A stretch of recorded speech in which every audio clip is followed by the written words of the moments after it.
Do you want to increase your revenue by up to 25% without getting a single new customer? This episode shows you exactly how, just by changing your pricing strategy. This is not hype, this is backed up by research conducted by the world famous MIT University. Most local businesses undercharge, over-discount and price based on guesswork. Today we're going to fix that for you. Welcome back to the Marketing Podcast for Local Businesses, the show that gives you practical, proven marketing advice to help you grow your business right here in the UK. I'm Adam, founder of websitedesigners.london. We've helped businesses generate tens of millions of pounds online through smarter design and marketing. And I'm Josh, I'm the founder of ImproveMySearchRanking.com, a specialist SEO agency based in South London. We've worked with over 400 businesses, helping them generate over £200 million in sales. And today we're going to be going through why pricing is one of the biggest levers you can pull to drive growth in your business. Amazing. So this is all about how to price your products and services and showing you that strategies that actually work. So look, there are 3 golden rules of pricing. Number 1, know your costs. Number 2, know your market. Number 3, know your customer. So let's go back to number 1, know your costs. So it doesn't stop there. So cost plus pricing, that's just the baseline, right? So it costs me £2 for all my ingredients to bake this cake. Therefore, I can charge anything above that will be profit. That's just the baseline. Number 2, know your market. Pricing shouldn't just reflect positioning. Should reflect positioning. So based on whether you are a kind of cheap, affordable offer, or whether you are premium in price in offering, or are you the kind of mid-range service or product. So depending on whether you have a premium value or mid-range offer, you can determine your pricing too. Number 3, know your customer. How much are they really willing to pay? So research by MIT, the kind of really successful world top university, MIT Slow Management Review found that companies that use customer value-based pricing were 25% more profitable than those that use cost-plus pricing. So let me just quickly break this down.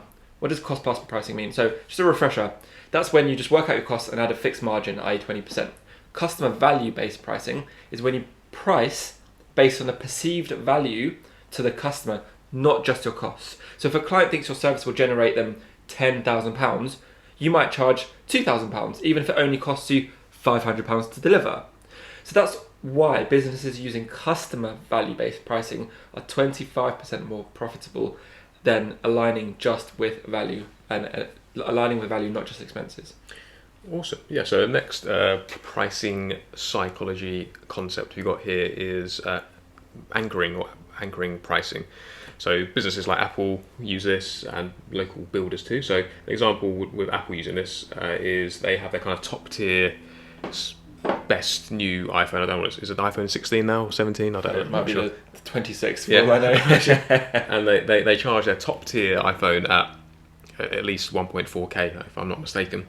And this is their top level product. They also offer the smaller versions, the ones with less gigabytes of memory or older versions of the iPhone, and they're priced a lot less. And that just suddenly makes the cheaper ones seem like a great deal, even if it is really, really expensive. Similarly, for a local kitchen fitter, they might quote 18 grand for a high-end finish, but also offer various other versions with lower finish levels. I might offer a 12k version, for example, and that feels like it's good value compared to the high price anchoring. Again, I mean, this is something we use in our own business as well. We have very highly priced options, and that makes the cheaper options seem more affordable. A peer-reviewed insight, according to, I'm not going to be able to pronounce this, Tradesperson and Kahneman, it's anchoring theory. People rely too heavily on the first number they see. It sets the mental benchmark. So basically, I've also read this in a book called How to Price Your Platypus, which is an interesting title, and it's by an Oxford professor, if I'm not mistaken. David Abbott. Yeah, okay, that's his name. He even mentions in his book that the numbers on your page, so just for example, you all the product names, so the product name could be called the X1000, and reading the word 1,000 first, and then having your price as £99. Having the word 1,000 beforehand anchors the price as well. So the takeaway here is basically just always include a really high anchor. Include a super duper offer that's super expensive, and if people take it, that's amazing. You're gonna get a load of money. Most people won't take it; they'll take the middle option or the lower option. But it makes those lower ones seem more affordable and increases your conversion rate. Amazing. That's brilliant. Third psychological pricing strategy is it's called charm pricing. So essentially why 49 works better than £50.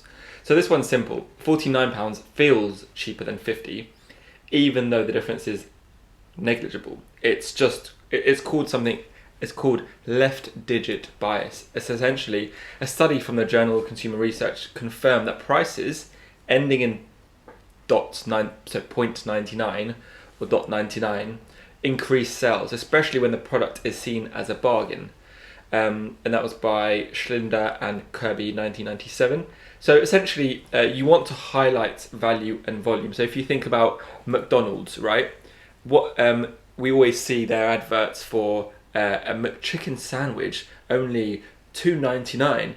Why don't they just do £3? It's the same reason. So that's the kind of key thing here. Make sure you kind of use that offer where you can. Awesome. So the next idea we have here for pricing psychology concepts is premium pricing. So this is where you charge more and get more sales, which sounds a bit counterintuitive, but various research shows that if you have a higher price, people perceive your product to be more valuable, even though it's exactly the same as it was when it was priced at a lower amount. So, for example, a wedding photographer might raise their prices from £1,000 to £2,000 and then get more bookings because customers perceive her service as higher quality because of the increase in value.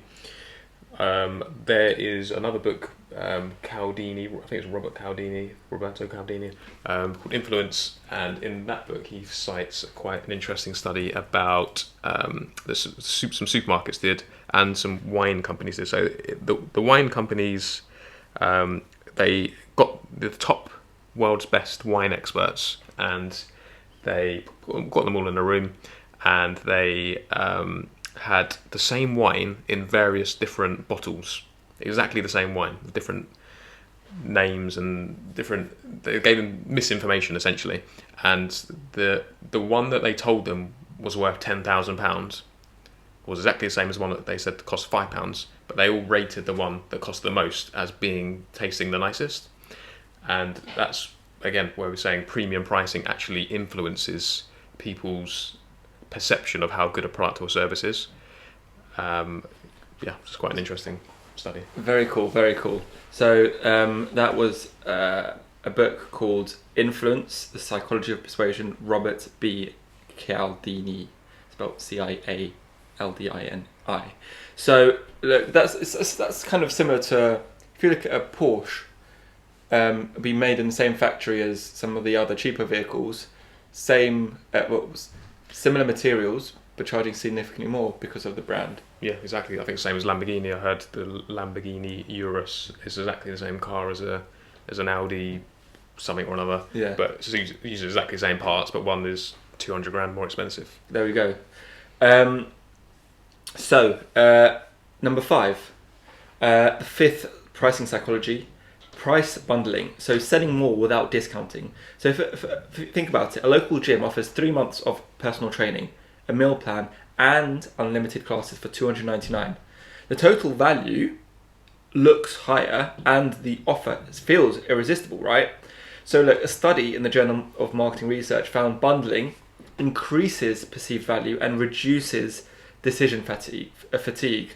That was by a duo called Tremersh and Tellis in 2002. So let's just break this down. Essentially, you want to increase the transaction value and upsell multiple services. So if we were to break that down, 3 months of PT, a meal plan, and unlimited exercise classes for $299. If you were to offer each one individually, let's say they all came to 50 quid. So 50 quid for 3 months of PT. I know it's very cheap. I'm just giving you an example, just for indicative purposes. 50 quid for a meal plan and 50 quid for unlimited classes. Together, 1, 2, 3, that's 150 quid. But you're charging $299. More, it's higher price for more. And look, even if it were to be, if you were to add all 3 services together and they were to actually equate to $299, but ultimately you're selling 3 times more as opposed to one person buying one of those services. You're selling 3 of your services for $299. So increase the value of the transaction to upsell multiple services. Finally, the 6th psychology pricing concept we have for you today is dynamic pricing. You probably have used Uber before, and you've seen that the price changes depending on the demand in the local area. Likewise, you may have noticed when you look to book an aeroplane ticket, the price changes in the summer or the most popular time of year wherever you are. So this is dynamic pricing, basically adapting the price based on demand at the time. So a barber could even do this. I haven't seen a barber do this, but I know barbers are a lot more busy on a Saturday and a Sunday. Could they charge 10% more on a Saturday and Sunday to increase their profits? My barber do. Really? Yep. Okay. Yeah, cool. yeah. On Saturday, 25% more. Wow. He's listened to this episode in advance. He has. It's come back in time. Okay, awesome. So again, another example might be then a dog groomer. So at the weekend, people have more time to take their dogs to groomers, and you could charge more for a Saturday booking and a Sunday booking compared to Monday to Friday. McKinsey and Co reports that dynamic pricing, when used ethically, can increase margins by up to 25%. So if you do have a variable in your demand and limited supply, you could basically take on this approach of having dynamic pricing. Amazing, and a very topical example, Oasis, a comeback tour. Allegedly they used dynamic pricing, essentially where tickets prices fluctuate based on their demand, which led to fans encountering significantly higher prices than initially advertised. And then there was public outcry on that, and therefore I guess people thought they didn't use it ethically, and so it was investigated by the UK's competition watchdog called the CMA, into whether Ticketmaster, the seller, engaged in unfair commercial practices. But look, it's an example of dynamic pricing. Essentially, more people interested in buying the ticket, increase their pricing. More people in the queue to buy it, increase their pricing. But just do it in an ethical way. Don't go saying, okay, you want a haircut on a Saturday, well, I'm going to charge you 3 times if more. People were just going to think you're just ripping people off, right? So, I mean, obviously it's up to you. But look, common mistakes to avoid: don't underprice yourself. It often attracts the wrong clients. I can remember we had this discussion, in fact, Josh. Our clients that typically pay more don't haggle with us, don't have less issues with their service. Instead, they just send an email saying paid thanks, right? Whereas those clients that probably haggled us to get 50% off, they require significant time of ours, contact us for petty little things that typically, they're complaining about petty little things. And so in reality, which clients would we prefer? Those that don't give us the act, don't require time, and we charge more, or the latter? No brainer. Second common mistake to avoid: don't price without test, right? So never assume, just do what they call A/B testing. Essentially, test it for 50 quid, then test it for 30 quid. What's getting you a better outcome? Is it 50 quid or is it 80 quid? Third common mistake to avoid: being afraid to raise prices. I know a lot of people that, in fact, I'm speaking to someone now and helping them with their business, and she feels bad charging more, but in reality, the value she's adding is significant. So she's afraid to raise those prices because she feels like she feels bad, right? Because she's a very moral person. But if you're offering significant value, or if your costs have increased, don't be afraid to raise your prices. PwC, one of the big four accounting firms, reported that 60% of consumers are willing to pay more for additional value, not just a lower price. So in conclusion, don't just pick a price, you need to design it and think about all these things we spoke about today. Pricing is a strategy. It helps shape your brand, your profit and your perception. If you're not pricing with intention, you're gambling with your margins. Test it, position it, anchor it, whether you're selling SEO, gardening, cakes or haircuts.